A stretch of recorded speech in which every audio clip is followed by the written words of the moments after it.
Anda kembali menyaksikan Power Breakfast di segmen Create Up. Daya saing sumber daya manusia Indonesia masih tertinggal. Berdasarkan Global Competitiveness Report tahun 2019 oleh World Economic Forum, peringkat daya saing Indonesia berada pada tingkat 50 dari 141 negara.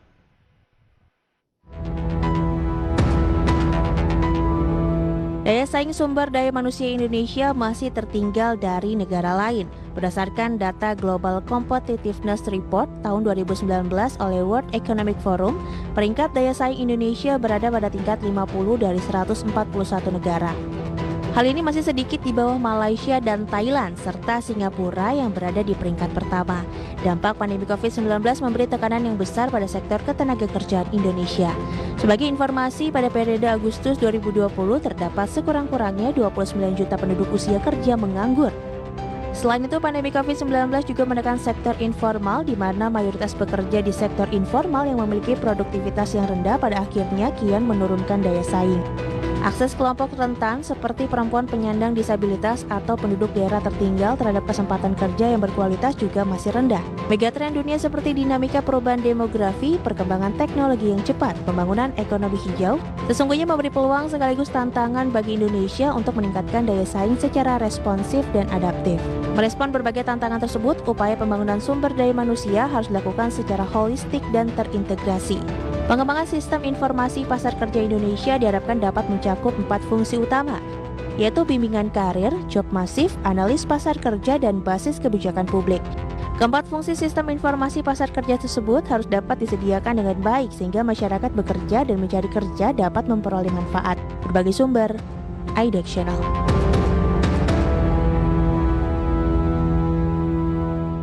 Oke, Fajar dan pemirsa, untuk membahas tema kita lebih jauh pada pagi hari ini soal daya saing SDM Indonesia dan juga mengenai asah skill vokasi lewat startup, sudah terhubung melalui aplikasi Zoom dengan Bapak Fandi N. Lutfi selaku CEO dari Vokasi ID. Halo, selamat pagi Pak Lutfi, kabar sehat ya? Selamat pagi, Mas Fajar. Alhamdulillah sehat semuanya. Ya. Alhamdulillah. Thank you ya Pak sudah mau bergabung bersama kami pagi hari ini di Power Breakfast.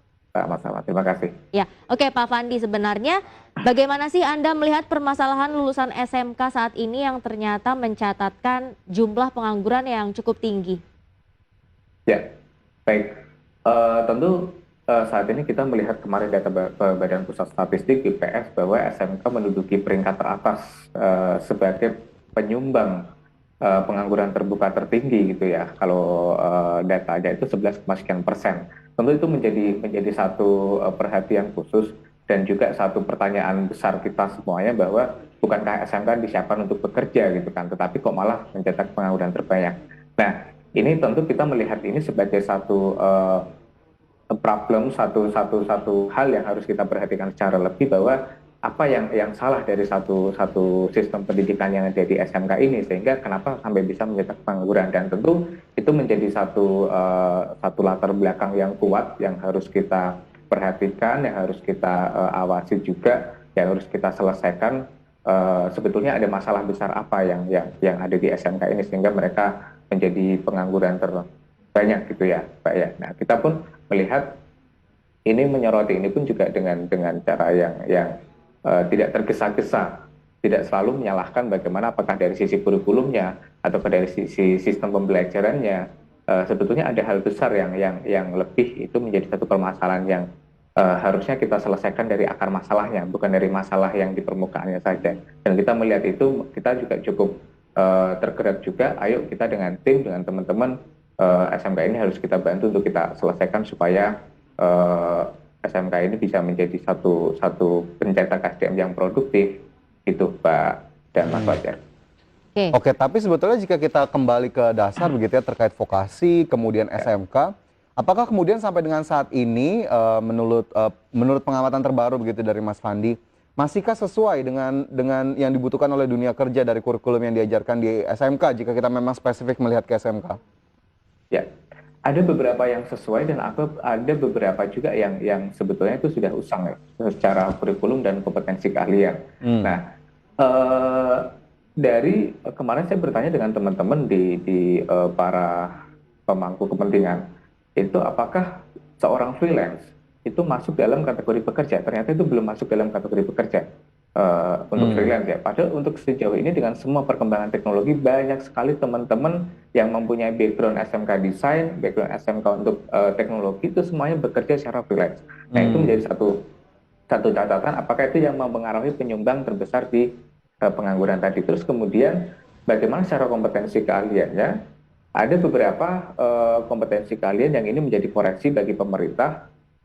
Dan juga saya sudah mendengar ada beberapa kompetensi kalian juga yang sudah mulai ada perubahan yang mulai difokuskan terutama pada di sisi teknologi dan juga desain dan beberapa di bidang keahlian business management yang sudah mulai diarahkan untuk memenuhi kebutuhan industri saat ini. Seperti saya ambil contoh mungkin untuk kompetensi kalian multimedia yang ada di SMK yang sekarang justru malah itu peminatnya itu sangat tinggi di multimedia. Tetapi di multimedia itu sangat general, kita belajarnya itu sangat umum. Semuanya dipelajarin dari si desain, dari web programming, fotografi, videografi, semuanya dipelajarin. Tapi mereka ketika lulus tidak memiliki satu kompetensi yang spesialis. Padahal sekarang di industri itu membutuhkan teman-teman potensi-potensi SDM yang spesialis, bukan seorang generalis lagi. Dan juga teman-teman di business management contohnya, di akuntansi, di accounting. Mereka masih belajarnya mungkin memakai tools-tools yang gurunya bisa gitu, mohon maaf. Tetapi di industri itu sudah nggak butuh tools itu lagi, karena sudah mulai ke teknologi yang semuanya serba resource, semuanya serba enterprise resource planning. Kita kenal itu dengan ERP system, accounting bagian dari ERP itu. Nah itu yang sekarang mulai kita apresiasi juga dari Ditjen Vokasi itu sudah mulai rutin untuk menjalankan link and match dengan industri sehingga ini bisa mulai teratasi. Oh, jadi memang akhirnya di lapangan masih ditemukan ya Mas Fandi bahwa apa yang diajarkan masih jadi generalis, kemudian akhirnya belum 100% bisa match dengan yang ada di industri ya? Iya, betul sekali. Masih beberapa sekolah masih kita temukan itu. Oke, jadi kurikulumnya masih ada yang usang dan menurut Mas Fandi sendiri apa sih yang perlu diperbaharui dari kurikulumnya? Ya, saya rasa kurikulum itu kan dibentuk untuk memenuhi kebutuhan industri ya. Nah, industri inilah yang harusnya juga ikut turut berperan dalam membangun sekolah. Nah, ini yang kadang kita juga sampaikan ke teman-teman industri bahwa tolong industri jangan cuma minta SDM aja, tapi tolong dong juga mendidik si calon SDM ini kan kalian juga yang mau pakai gitu kan. Nah, jangan cuma menyalahkan kalau mereka nggak sesuai dengan apa yang diinginkan, tapi kita harus masuk ke sekolah dan kita juga mendidik mereka sesuai apa yang kita butuhkan. Kita juga selalu menyampaikan itu ke partner-partner industri vokasi gitu.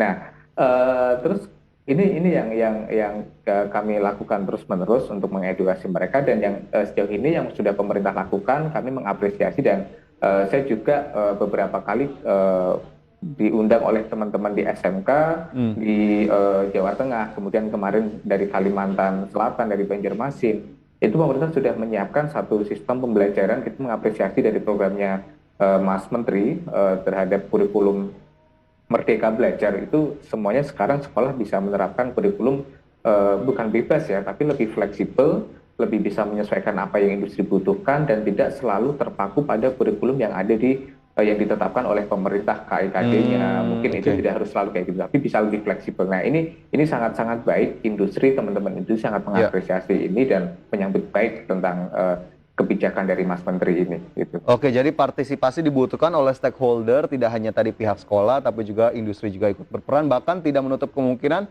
ada pihak ketiga juga yang ikut berpartisipasi. Apakah kemudian Vokasi mengambil peran di sana begitu ya, Vokasi.id, tapi nanti kita lihat bagaimana kemudian perannya menjembatani gap ini. Usai jeda ya Mas Fandi, kita lanjut kembali pemirsa. Power Breakfast segera kembali sesaat lagi.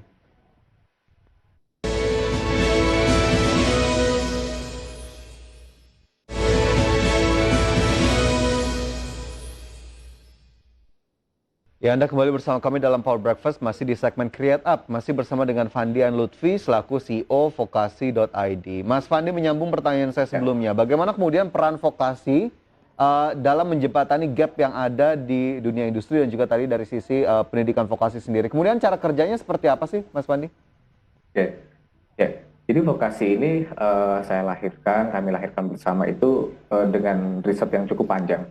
Saya kebetulan lebih dari 7 tahun sudah berkecimpung di industri, bukan di industri, tapi di dunia pendidikan vokasi. Saya lulusan SMK, kemudian juga kuliah pun di pendidikan vokasi juga di diploma 3 dan diploma 4. Nah, kemudian setelah itu saya mendapatkan kesempatan untuk menjadi akademisi di Politeknik gitu di Yogyakarta. Nah, banyak sekali yang kita temukan dengan partner-partner dengan teman-teman di SMK, dan kami lakukan riset di 2019 sampai tahun 2020. Saya datang langsung ke lokasi di Kabupaten Waikanan, Provinsi Lampung dengan teman-teman kepala sekolah. Itu yang menjadikan vokasi harus cepat-cepat untuk kami lahirkan. Karena kita menemukan akar masalah bahwa sebuah masalah pendidikan yang tidak sampai pada pemenuhan kebutuhan SDM ini sebetulnya bukan soal hanya sistem kurikulumnya saja, tetapi yang kami temukan banyak sekali di sekolah-sekolah yang ada di daerah itu adalah mereka tidak dapat akses ke industri manapun. Bahkan akses mereka itu sangat terbatas. Bukan berarti nggak dapat akses apapun ya, tapi akses mereka itu sangat terbatas dan jauh dari akses-akses industri yang besar dan bahkan industri yang relevan. Nah, ini yang kami temukan. Oke, akhirnya vokasi kita luncurkan, dan kami start dari kita fasilitasi untuk program magang secara daring atau online internship itu ya, karena waktu itu kondisinya pandemi, semua sekolah menunda aktivitas praktek kerja industrinya, magangnya, dan kami coba membantu mereka untuk bisa kami salurkan, untuk bisa kami bantu tempatkan ke industri walaupun magang itu secara daring. Dan alhamdulillah cukup disambut baik oleh teman-teman dari sekolah, dan mereka melakukan permohonan banyak sekali ke kami. Kemudian juga itu yang akhirnya kita tempatkan, kita plotting ke industri-industri yang menjadi partner. Kami sempat keteteran juga, kewalahan juga untuk mencari partner-partner industri yang memang relevan untuk teman-teman sekolah ini, karena banyak sekali kompetensi kalian yang minta untuk difasilitasi.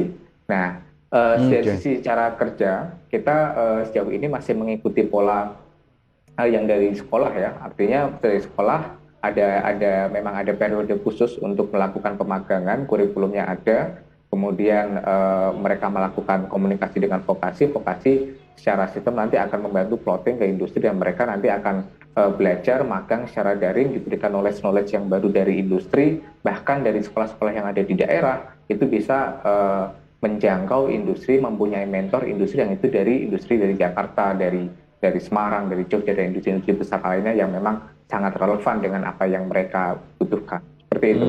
Oke. Tapi Mas Fandi, ada nggak sih jaminan dari vokasi.id ini untuk para peserta magang nantinya bisa langsung terserap di dunia kerja? Oke. Kami merekomendasikan kepada teman-teman industri untuk bisa menyerap tenaga kerja dari teman-teman yang sudah melakukan magang ini. Tapi kembali kita melihatnya adalah kita bayangkan bahwa kita tidak bisa melihat perspektif SMK dari sudut pandang yang sama itu. Tidak bisa, karena kondisinya kita tahu mungkin sama-sama di kota besar di Jakarta gitu. Sama-sama di Jakarta dari sekolah di kota besar, tetapi mereka tidak mempunyai akses yang sama. Ada sekolah yang secara sarpas itu sangat mampu, ada sarpas yang tidak memiliki sarpas yang mumpuni juga gitu kan. Nah, ini outputnya berbeda-beda, padahal melakukan kurikulum yang sama, menjalankan kurikulum yang sama-sama terlahir dari kota besar, tapi mereka outputnya bisa berbeda. Nah, ini yang kita tidak bisa menjaminkan bahwa yang ini lebih baik dan yang ini tidak bisa.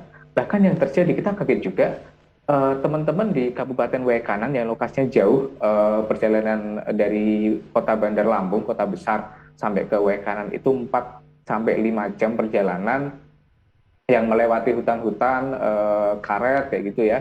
Dan mereka justru terserap sebagai freelance dari desain, sebagai seorang freelance designer dari industri yang dia tempatin magang. Tetapi ini terjadi ya yang kita temukan. Tetapi siswa-siswa yang dari kota besar yang magang dengan model yang sama, justru mereka tidak terserap. Karena apa? Mungkin daya dorong semangat mereka untuk ini ya, untuk belajar lebih baik. Kemudian mereka ingin bisa menjadi seorang desainer.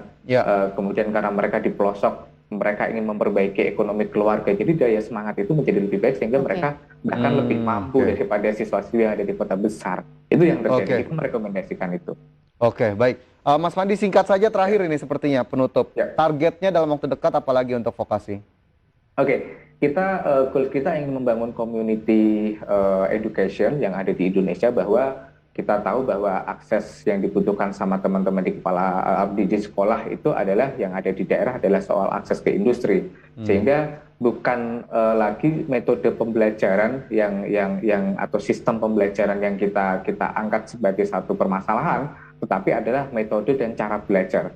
Kita ingin mendapatkan semua industri ini dan mereka nanti siswa-siswi yang ada di Aceh sampai Papua itu bisa mengakses pada industri yang sama, sehingga pemerataan kualitas pendidikan ini menjadi tujuan utama kita dan mereka bisa mengakses pada industri yang sama, tidak selalu pada sistem belajarnya, tetapi lebih pada akses dan juga kesempatan untuk mendapatkan hak belajar yang sama. Itu tujuan kita.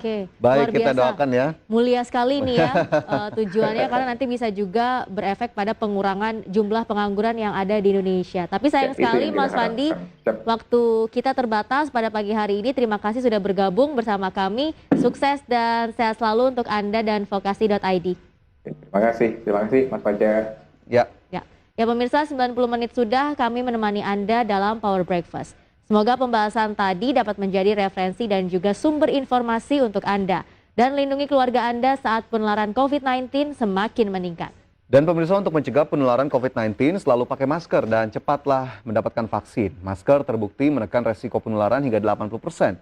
Sementara vaksinasi meminimalisasi resiko kematian hingga 73%. Untuk itu, ayo pakai masker dan ayo cepat vaksin. Masker dan vaksin adalah dua sejoli pasangan serasi masa pandemi. Dan tentunya menjaga kita tetap sehat dan bahagia. Ya, tetap perbarui informasi Anda hanya di IDX Channel, your trustworthy economic, business, and capital market channel. And see you in the morning.